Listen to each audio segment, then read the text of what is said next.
दोस्तों, कैसे हो आप सब।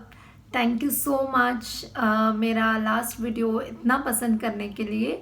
और मुझे बहुत से लोगों ने पर्सनल मैसेजेस भी किए और मुझे ये बताया कि आप लोग को मेरी टिप्स बहुत पसंद आई है। तो थैंक यू सो मच। तो इसलिए मैं फिर से आज का वीडियो होम स्कूलिंग टिप्स के साथ लेके आई हूँ। लेकिन इस बार मैं उस टॉपिक पे बात करना चाहती हूँ जो बहुत ज़रूरी है रीडिंग के लिए, जो हमें रीडिंग में बहुत ही हेल्पफुल होता है और इसका क्या मीनिंग है और ये हमें क्यों करना चाहिए और ये रीडिंग में हमें क्यों हेल्प करेगा, ये मैं आपको बताऊंगी। तो चलिए शुरू करते हैं हमारा आज का वीडियो।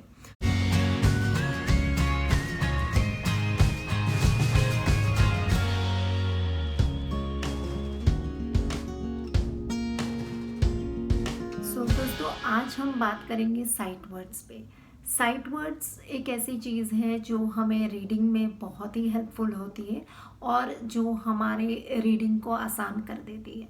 तो ये साइट वर्ड्स कब इम्पॉर्टेंट है? जब हम रीडिंग करना सीख रहे हैं, जब हमारे बच्चे रीडिंग के स्टेज पे हैं, जैसे कि प्री स्कूल, किंडरगार्टन। तो ये स्टेज पे हम रीडिंग करना सीख रहे हैं, हम पढ़ना सीख रहे हैं। तो इस टाइम पे जो है हमें ये साइट वर्ड्स बहुत ही हेल्पफुल होते हैं और हमें बहुत ही काम में आते हैं। तो चलिए पहले हम देखते हैं कि साइट वर्ड्स क्या होते हैं। दोस्तों, साइट वर्ड्स यानी कि ऐसे वर्ड्स जो बार बार हमारे सामने आते हैं, जो हम बार बार बुक्स में या जहाँ भी हम रीड करते हैं, लेटर्स में, हर जगह हम उसे बार बार देखते हैं। इस तरीके के words, for example to, and, how, when, why, इस तरीके के जो वर्ड्स हैं ये बार बार रिपीट होते हैं। हम जो भी चीज़ पढ़ते हैं उसमें हम इस तरीके के वर्ड्स बार बार देखते हैं। ठीक है। अब दोस्तों, हम अपने आप को रखते हैं बच्चों की जगह पे। अब जब बच्चों को रीडिंग करना बिल्कुल नहीं आता है, तब उनके लिए ये वर्ड्स क्या हैं? उनके लिए ये वर्ड्स एकदम ही स्ट्रेंजर्स हैं, राइट? तो ये जो एकदम ही स्ट्रेंजर की जो फीलिंग है वो बहुत ही फ्रस्ट्रेटिंग वाली फीलिंग है उनके लिए इस वक्त, क्योंकि उनके लिए इतना डिफ़िकल्ट है कि ये स्ट्रेंजर को उन्हें जानना है, समझना है और फिर इम्प्लीमेंट करना है। और उन्हें पता है कि अगर ये जान नहीं पाएंगे ये स्ट्रेंजर्स को, तो ये रीडिंग नहीं कर पाएंगे।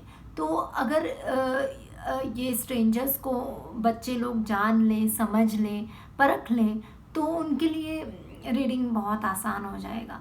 जैसे हम जब कोई अनजान इंसान को दोस्त बना लेते हैं, तो एक बार वो इंसान हमारा दोस्त बन गया, फिर हमारे लिए वो बहुत ही आसान हो जाता है कि हम उनसे रिलेशन रखें। तो इस तरीके से रीडिंग में भी वर्ड्स की इम्पोर्टेंस बहुत ज़्यादा है। तो अब मैं आपको दिखाऊंगी ये साइट वर्ड्स हम कैसे बच्चों को सिखा सकते हैं और इसमें हम बच्चों को कैसे हेल्प कर सकते हैं।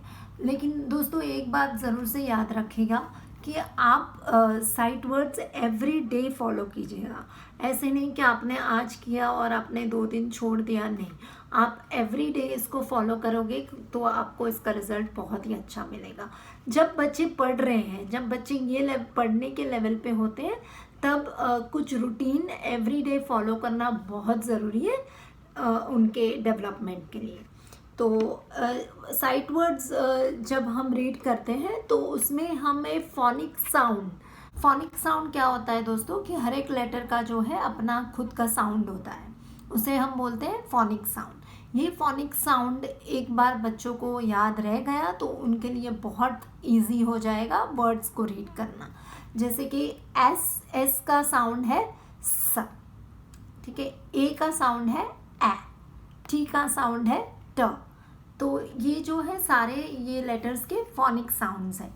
तो अब जब हम उन्हें रीडिंग करना सिखा रहे हैं, तो ये सारे जो डॉट्स है, ये जो मैं वर्ड्स आपको दिखा रही हूँ, ये जॉली फोनिक्स प्रोग्राम के वर्ड्स हैं जो मैंने फॉलो किए हैं पहले, और मैंने इसका कोर्स भी किया है। और ये बहुत ही अच्छा तरीका है बच्चों को वर्ड्स सिखाने का। तो मैंने मेरे बेटे को ये जॉली फॉनिक्स से ही सिखाया है रीडिंग, और उसी की वजह से आज वो बहुत अच्छा रीडर है। तो ये स ए ट, ये जो सारे डॉट्स हैं ये उसके साउंड्स हैं। इसका मतलब है कि हम जब भी ये डॉट पे आएंगे या उंगली रखेंगे तो हमें उसका साउंड बोलना है। तो अब जैसे मैं बच्चों को सिखा रही हूँ स ए ट, तो उनको बोल स ए ट। तो पहले आप शुरू कीजिए स्लोली, उसके बाद हम शुरू कर सकते हैं फास्ट। तो स ए ट सैट, स ए ट सैट। तो अब ऐसे बोलने से बच्चों को ये समझ में आता है कि हाँ, स ए ट को जब एक साथ हम डालते हैं और जब इसको फास्ट बोलते हैं तो उसका साउंड आता है सैट। सो स ए ट मेक्स सैट। अब जैसे कि ये है पैट, सो प ए ट, प ए ट, प ए ट, पैट। ये बहुत आसान हो जाता है उनके लिए हर एक वर्ड्स को रीड करना, और वो ऐसे भी वर्ड्स रीड कर सकते हैं जो उन्हें नहीं पता है। धीरे धीरे जब उन्हें फोनिक साउंड्स याद रह जाएंगे तो रीडिंग उनके लिए बहुत ही आसान हो जाएगा। तो इस तरीके के वर्ड्स को हम बोलते हैं साइट वर्ड्स, ट ई न टिन। ठीक है। अब दोस्तों ये साइट वर्ड्स के जो कार्ड्स हैं वो आप घर पे भी बना सकते हैं, आपको बाहर से परचेज़ करने की ज़रूरत नहीं है। मैं इसका लिंक आपको डिस्क्रिप्शन बॉक्स में ज़रूर से डालूंगी कि आप कैसे बना सकते हैं इसको बिना एक भी पैसा खर्च किए। तो इसको बना के आप लैमिनेशन की भी ज़रूरत नहीं है, आप घर पे ही लैमिनेट कर सकते हैं, और ये बहुत आसान है। तो मैं ज़रूर से आपको डिस्क्रिप्शन बॉक्स में बताऊंगी कि आप कैसे कर सकते हैं। ठीक है। और अब इसको छोड़ के और क्या चीज़ें हैं, तो और बहुत सारी गेम्स के तरीके हैं जो हम इन्वॉल्व कर सकते हैं उन्हें सिखाने में। और ये ऐसे वाले जो वर्ड्स हैं अगर हम बना बना के हमारे घर में लगाएं तो ये जो है ऑटोमेटिक रीडिंग हो जाएगा उनके लिए, और आपको बार बार उन्हें सिखाना भी नहीं पड़ेगा। वो जब देखेंगे बार बार तो अपने आप मेमोराइज होते जाएंगे। जैसे कि हम बाथरूम्स में लगा सकते हैं ही और शी, ये जस्ट मैं आपको एक एग्जांपल दे रही हूँ। आप इस तरीके के किचन में लगा सकते हैं किचन, तो भले ही वो बड़े वर्ड्स हैं लेकिन वो देख देख के उनको मेमोराइज हो जाएंगे, और ऐसे वर्ड्स लगाने से वो बार बार रिपीटेडली घर में देखते रहेंगे ये वर्ड्स को। और दूसरे तरीके हैं कि हम अलग अलग गेम्स खेल सकते हैं वर्ड्स के साथ। तो एक आध दो गेम्स मैं आपको इस वीडियो में ज़रूर से बताऊंगी। तो दोस्तों एक गेम मैं आपको बताऊंगी जो मेरी फेवरेट है, वो है find it find it find it. तो इस गेम में हम इस तरीके से वर्ड्स को रख देंगे ऊपर, और बच्चों को बोलेंगे कि सभी प्लेयर्स जो है वो अपनी आंखें बंद करेंगे, और जैसे ही 3 काउंट करेंगे एक प्लेयर जो है जिसका चांस है वो अपनी उंगली कोई भी एक वर्ड पे रख सकता है। जैसे कि 1 2 3, तो ये रख दी मैंने अपनी उंगली इधर। अब सारे प्लेयर्स और ये वर्ड रीड करने की ट्राई करेंगे, तो जिसका चांस है वो प्लेयर पहले रीड करेगा प ए ट, पैट। अगर वो रीड कर पा रहा है तो वो जीत गया, अगर नहीं कर पा रहा है तो उसे फिर से एक चांस मिलेगा। तो इस तरीके के हम जो है गेम खिला सकते हैं बच्चों को। दोस्तों दूसरी जो गेम है वो है शो एंड टेल। इस गेम में हम ऐसे वर्ड्स को अरेंज कर सकते हैं इस तरीके से, और फर्स्ट वर्ड को जो प्लेयर बोलेगा, जैसे ट इन टिन, तो हमें इस वर्ड को बोलना है, और उसका या तो हम एक्शन दिखा सकते हैं या तो हम कोई भी ऑब्जेक्ट लेके दिखाना है हमें कि टिन माने क्या होता है। तो इससे जो है बच्चों को अच्छी तरीके से समझ में आ जाता है कि टिन माने क्या होता है, और ये अच्छा मेमोराइजेशन उनके लिए through the form of game हो जाता है। और दोस्तों दूसरा तरीका है रीडिंग। साइट वर्ड्स की बुक्स आती हैं जो आप बच्चों के साथ रीड कर सकते हो। इस तरीके की बुक्स आती है साइट वर्ड्स। ठीक है। इसमें मुझे ये बुक्स बहुत अच्छी लगती है क्योंकि इसमें एकदम से फोकस किया होता है वर्ड्स पे जो साइट वर्ड्स हमें सिखाने हैं। मैं आपको सजेस्ट करूँगी कि आप एक बुक एक टाइम पे लीजिए और वो बुक पूरी तरह से मेमोराइज होने के बाद आप दूसरी बुक पे जाइए, ताकि बच्चे कंफ्यूज ना हो और अच्छी तरह से बच्चे सीख पाए।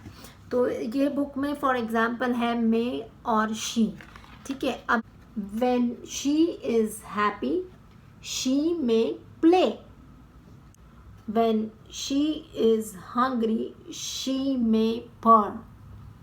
तो इस तरीके से शी और मे जो है वो बार बार रिपीट हो रहा है और बहुत शॉर्ट सेंटेंसेस है जैसे आप देख रहे हैं, जो बच्चों को डेफिनेटली हेल्प करता है रीडिंग में। और दोस्तों जब ये वर्ड्स उनके लिए बहुत फेमिलियर हो जाएंगे तो उन्हें रीडिंग अच्छा लगने लगेगा और वो रीडिंग में इंटरेस्ट लेने लगेंगे। और जब वो सीखेंगे स्कूल में तो उन्हें फेमिलियर लगेगा। तो इसलिए दोस्तों घर में साइट वर्ड्स कराना बहुत इम्पॉर्टेंट है और इससे जो है बच्चों को रीडिंग में इंटरेस्ट डेवलप होती है और बच्चे अच्छे से रीडिंग कर पाते हैं। तो मैं आपसे रिक्वेस्ट करूँगी कि अगर आप अपने बच्चों को रीडिंग करवा रहे हैं इस वक्त, और अगर आपको चाहिए कि आपका बच्चा अच्छी तरह से रीड करे और अगर आपका बच्चा रीडिंग सीख रहा है तो आप ज़रूर से साइट वर्ड्स फॉलो कीजिए और ज़रूर से उनके रूटीन में इस चीज़ को लाइए। तो इससे बच्चों को रीडिंग में बहुत हेल्प मिलेगी।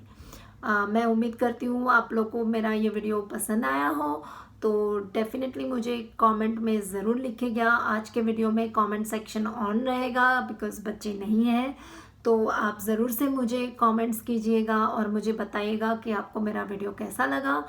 तब तक के लिए मैं मिलती हूँ आपसे जल्द ही अगले वीडियो में। बाय बाय और सब्सक्राइब करना बिल्कुल मत भूलिएगा। Bye bye.